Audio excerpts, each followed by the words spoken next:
We recall this meeting to order. We had a closed session and now we are back in open session. So, next, we will reconvene to open session at 6:30. And next up is board reports.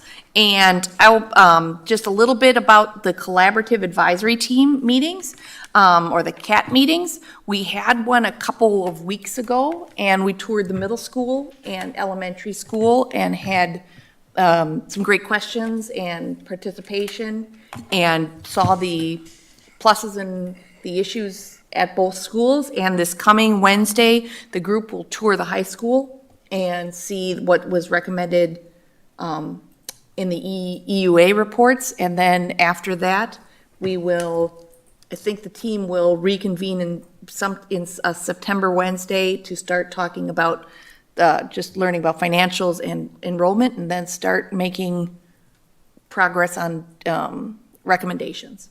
So When was the high school tour? the high school tour is this coming Wednesday. This one's, Yep. okay. Yep. All right. You bet. Moving on to Ms. Naylor and her administrative report about the audit. So I just have a quick update on the audit. This year we had it virtually, and so July 24th and 25th is what we were scheduled. And what we are able to do is give Wipfli, who's been our auditor for the past few years, full access to Skyward, so they can access any of the information that they need to, that they're looking for, which is really nice. And in addition to that, we have to put together a few things that we share via a shared drive. So once we get, everything put together and they are accessing the things that they need to on Skyward, they've completed everything. They said everything went smooth and well, no concerns or red flags or anything out of the ordinary. I'm sure we'll have a similar comment about our segregation of duties as we have in the past. So no big surprise there. But other than that, everything went really well.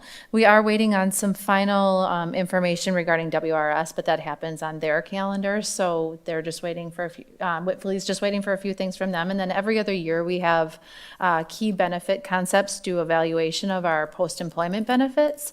So last year was a partial, so it's done a little bit sooner, where this year's a full valuation. So they take a deeper dive and look and put together all that report.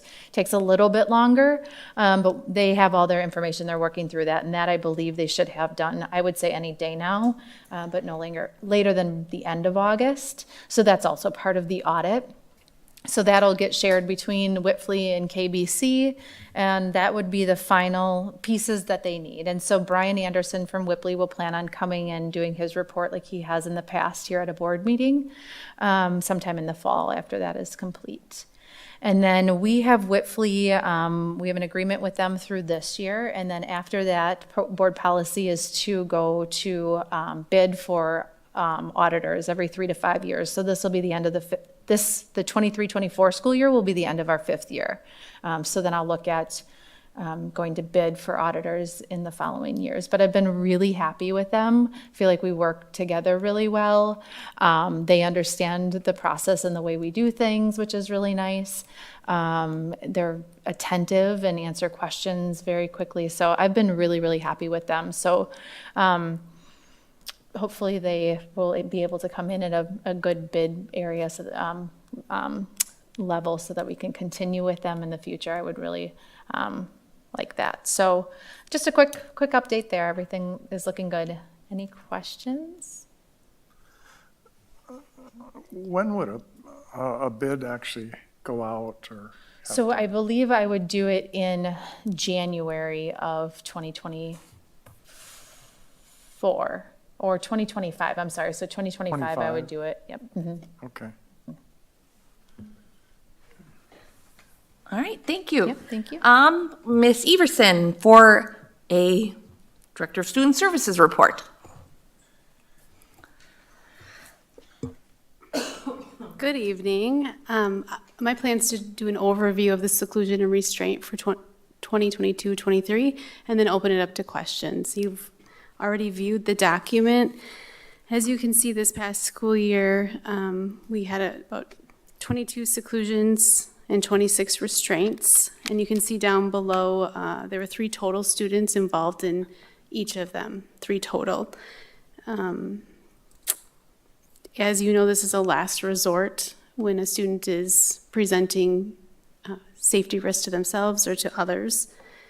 Some things that we've done in practice, we continue to use the nonviolent crisis intervention to train all of our, and I shouldn't say that, not all of our staff, but we really focus on de-escalation strategies before any physical intervention. Trained yearly, our special ed teachers, paraeducators, specialists, along with some other general education staff, our school safety teams and administration as well. This year we did add into the front loading of the training. We're doing it all at the beginning of this school year. And then during our full day training, we're having all new staff, whether they're in special education or administration, they're going to be joining the first half of the day to listen into the de-escalation strategy so that everyone in our district gets that information before they start. And we also have 3 trainers in the district that, you know, are always, the one's in the middle school, one's in the elementary, and then I'm the 3rd trainer right now. So we're always there to meet with the teams to talk about what happened and to really move forward with proactive strategies to make things better for the students. What questions do you have? Thank you, Jamie. If there is a situation where there is the need for restraint, who actually steps in, and what is the team that deals with that? Typically, if it's a student with an IEP, it would be our special education staff that are there.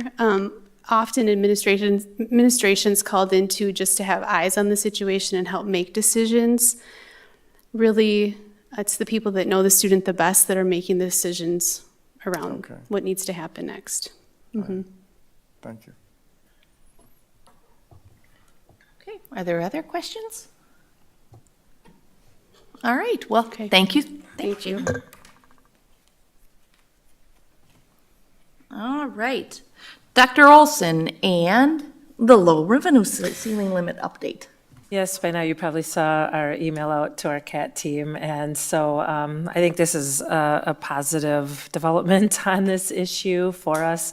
Amy has done a lot of work as well with our area legislators as well as Tasha, and so a new bill was introduced by 2 legislators, one in the Senate, one in the Assembly, and it looks like it has a lot of legislators that have signed on to the bill. So from what we've heard from the lobbyist was that they're really trying to move things along quickly so that that bill would hopefully get passed in October before everybody is setting their levies. So right now, we're kind of just in that wait and see mode until they go back into session and see where we're at.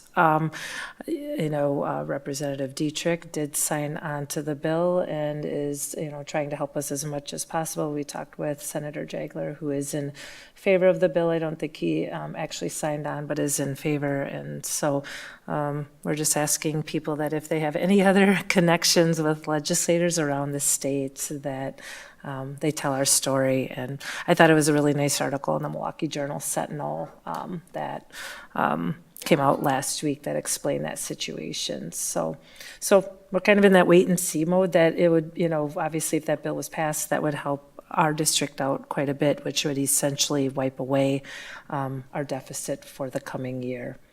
So.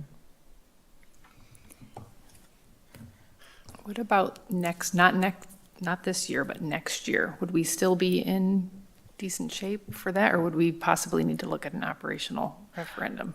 I mean, I think, we're still projecting, even if this passes, a smaller deficit. But I mean, there's other ongoing needs financially in the district that we have talked about with technology and just ongoing maintenance. I think our CAT team has seen some of that our maintenance budget isn't big enough to do some of the things that we need to do on a yearly basis. So there's definitely other needs, and I'm sure, we're not coming out money ahead every single year. So I think it's something that the board we'll need to wrestle with the coming year. It'll be interesting to see, though, too, where our CAT team lands on that and then put together a bigger picture. I think the advantage of this is it buys us some time. I think we're all in agreement that we did not want to have to go to an operational referendum in April if we didn't have to. So we definitely need more time to analyze our finances going forward, post-pandemic and post-ESSER money. And if this was to pass, if we were able to go up to the 11,000, that would be for the next 3 years, correct? And then the legislature looks at it again? 2 years technically for the biennium budget, okay. so. So this next year, we would be at 11,000, and then they would add another 325. So then in the 24-25 school year, it would be 11,325. Okay. And then the next biennium would be ready. Gotcha. Okay, thank you. Is the bill, is it bundled with other bills, or is it its own bill? Right now, it's its own separate bill. Okay, good. So we'll see what happens, like I said, when they get back into session. Is the waiver through DPI, is that another avenue that we're pursuing? Potentially. I think that they're kind of also in a wait and see with what's going to happen. But I think that that's still it's still out there. Nothing's been closed, so to speak, but really hoping for the momentum that this bill has. Okay. All right, any other questions? All right, then we will move on to the consent agenda. This month's consent agenda includes the approval of the following. Oh, I'm sorry, jumped ahead. Are there any comments? People signed up, public people signed up for community input. All right, hearing none, seeing none, Megan indicated, no, we will move on to consent agenda.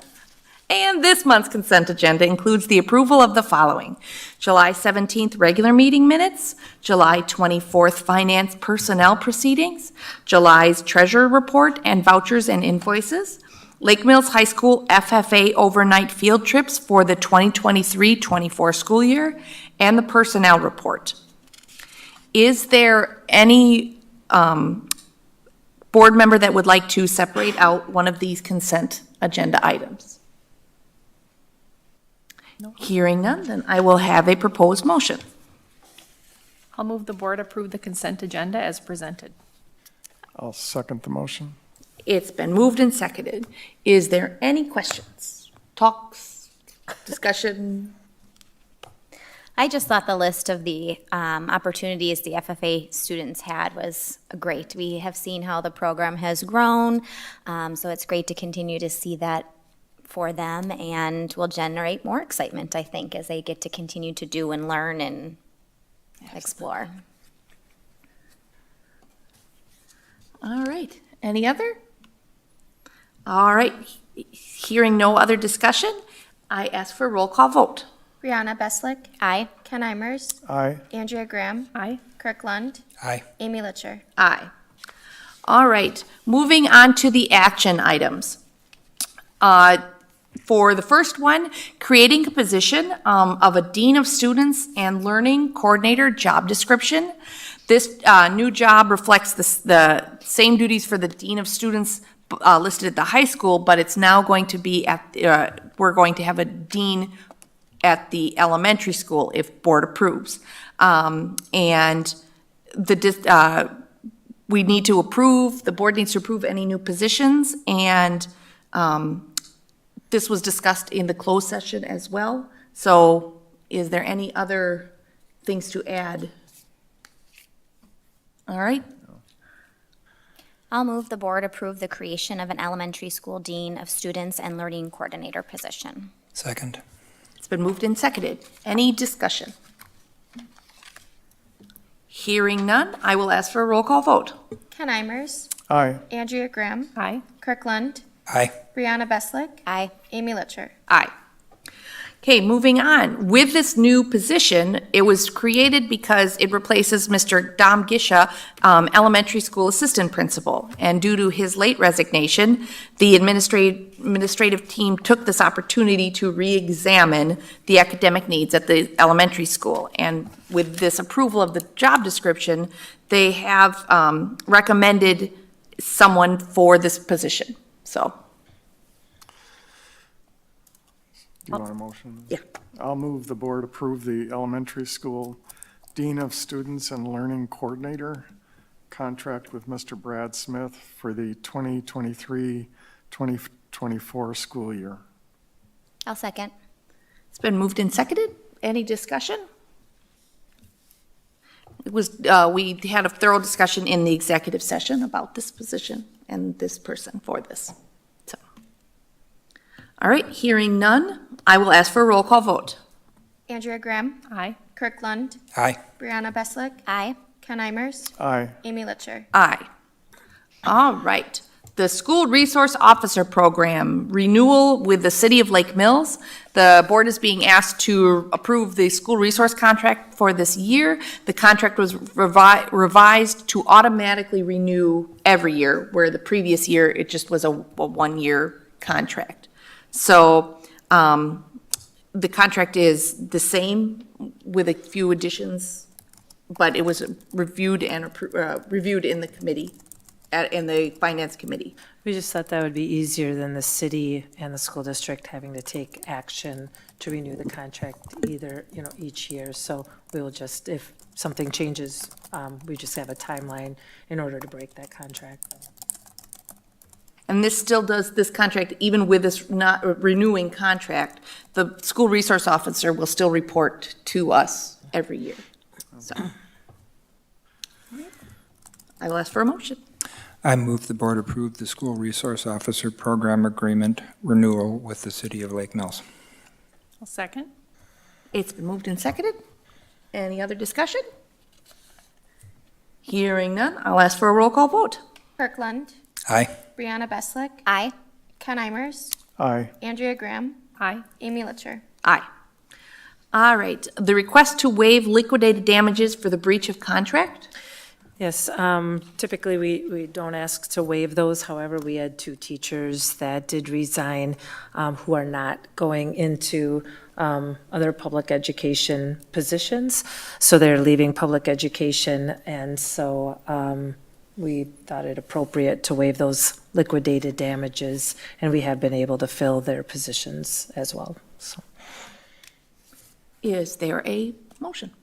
I'll move the board waive the liquidated damages for breach of contracts as presented. Second. It's been moved and seconded. Any discussion? Hearing none, I will ask for a roll call vote. Brianna Beslick, Aye. Ken Imers, Aye. Andrea Graham, Aye. Kirk Lund, Aye. Amy Litcher. Aye. All right, creation of class of 2027 activity account. Student activity accounts are not part of the district funds, but maintained as a separate fund that is overseen by the district, and this is an annual thing that the board has to take on. So, I'll move the board approve the creation of the class of 2027 activity account. I'll second. it's been moved and seconded. Any further discussion? Hearing none, I'll ask for a roll call vote. Ken Imers, Aye. Andrea Graham, Aye. Kirk Lund, Aye. Brianna Beslick, Aye. Amy Litcher. Aye. All right, moving on for our last action item, gifts. Again, it's shocking, surprisingly, pleasantly, happily shocking that the continued gifts from this community to the school district. And so the list continues to grow and grow and grow. So, It is really something. so, I'll move the board thank all of our generous donors this month for their continued support of our students and programs at the Lake Mills Area School District. Our first is a $125 donation to the high school band department in memory of Mary Mills Price, who graduated in 1947 and played clarinet in the band and marching band, and this will be from the Price family. The next is a $250 donation in memory of Jim Ortle, to the girls soccer program from St. Vincent de Paul. The next is a $250 donation in memory of Jim Ortle to the high school band department from St. Vincent de Paul. The next is an $800 Amazon gift card to purchase school supplies for students from St. Vincent de Paul. And the last one is a $7,000 anonymous donation for food service accounts and homeless student assistance for the students of the Lake Mills Area School District. Is there a second? I'll second. All right. Again, I had Mr. Ortle, and I think it's a wonderful gift in in memory of him, and I knew very well Miss Price, and she was a happy Lake Mills alum, so I think this is quite fitting as well. And St. Vincent de Paul, I shop there, so I think that's a great thing too, and the anonymous donor is phenomenal. Yeah, So, that really is. I mean, I think it's just great because I think people see the lake and the lake homes and they think, ooh, Lake Mills, they have a lot of money, but that's not necessarily the case. As we can see here, we still have a lot of students and families in need. So greatly appreciate that generous gift. So I wanted to say I met Mary Mills Price in writing my article about the history of the Lake Mills Grays Baseball Club in 2019. Her grandfather was one of the original Grays, and her father was also a Gray. And so I shared a love of baseball with her, and we often texted when the Twins and Brewers played each other. all right. If there's no other discussion, I will ask for a roll call vote. Andrea Graham. Aye. Kirk Lund. Aye. Brianna Beslick. Aye. Ken Imers. Aye. Amy Litcher. Aye. All right, upcoming board agenda items for our September 18th regular board meeting. The action items, district safety plan, student overnight out-of-state fields, field trips for the school year, and then 4K Cubbies, the beginning of school updates from the principal, and then a closed session for the quarterly district administrative review, and please bring any notes or this is a response to us wanting to do a more regular throughout the year update, so, and this will be done in closed session, so. So can I ask about the 4K Cubbies? Is this something that they're in need of and maybe we could meet earlier or add on to one of our other meetings if they would need it prior to school? Yes, that's an excellent idea, because that was my fault. That was supposed to be on this month's agenda, and I talked with Amy about it, and then it slipped my mind. We do need to schedule a special meeting this week because we are doing just some last-minute hiring, and so I think it would be appropriate to also put that on the agenda. Thank you, Brianna, for that. And again, we'd also like to, if possible, a presentation from a school group that's active at the start of the year, so. But, Right. Yeah. Right. We talked about some of either the middle school or the high school group and having them present.